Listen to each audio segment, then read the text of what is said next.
கரூரில் உயிரிழந்த குடும்பங்களை இன்னும் ஏன் விஜய் போய் பார்க்கல? கொஞ்சமாவது மனசாட்சி இருக்கான்னு கேள்வி கேட்குறீங்களே. இந்த அரசியல்வாதிகளும் டிபேட்டில் உட்காருவீங்களும் உங்களுக்கு என்னதான் பிரச்சனை? என்ன பிரச்சனை? இப்படி தான் ஒரு அரசியல் தொடங்கின உடனே வெளியே வர மாட்டாரு, வீட்லேயே அரசியல் பண்ணுறாரு, வெளியே வர மாட்டாருன்னு கத்துனீங்க. இப்போ வெளியே வந்ததுனால 41 உயிர் போயிருக்கு.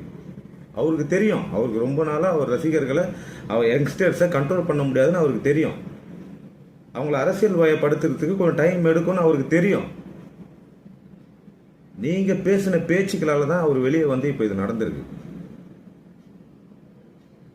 இப்போ ஏன் அன்றைக்கி நைட்டே கிளம்பி வந்துட்டாரு?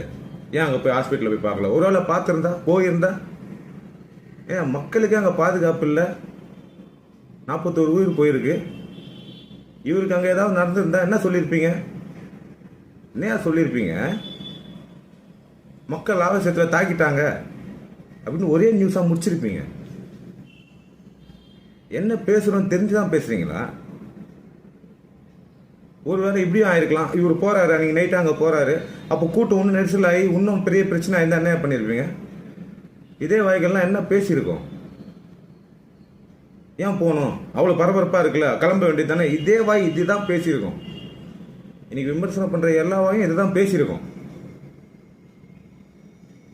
அவருக்கு தெரியும் அரசியல் தொடங்குறது அவ்வளோ தற்கொலைத்தனமாக தொடங்க முடியாது.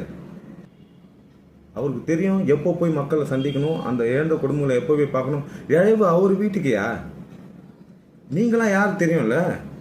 அக்கறையா அப்படியே பொங்குறியோ என் மக்கள் அப்படின்னு பேசுறீங்களே, நீங்களாம் யாருன்னு தெரியும்ல? சே, தற்குறி பசங்க, சின்ன பசங்க, அறிவே இல்லாத பசங்க, குரங்கு பசங்க, மருத்துவம் விளையாடுற பசங்க கிண்டல் பண்ணி இந்த கூட்டம் நீங்க இப்போ வந்து நடிக்கிறீங்களா? முதல்ல 41 உயிர் போயிருக்கு. அதை வச்சு அரசியல் பண்றதை நிறுத்துங்க. அவருக்கு தெரியும், முடிவு அவர் எடுக்கட்டும். நீங்க உங்க முடிவுகளை திணிக்காதீங்க. கொஞ்சமாவது ஸ்பேஸ் கொடுங்கய்யா, ஸ்பேஸ் கொடுங்க. வலி இருக்கும். அப்புறம் மக்கள்கிட்ட இன்னமும் ஆதரவு பெருகுது. விஜய்க்கு இன்னும் ஆதரவு இருக்கு. எப்படின்னு தான் தெரியல.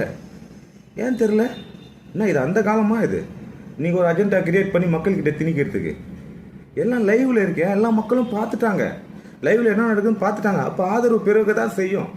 உண்மை மக்களுக்கு தெரியும். இன்னமும் உங்களுக்கு டவுட் இருக்கு அப்படின்னா விசாரணை அமைங்க, சிபிஐ விசாரணை வைங்க.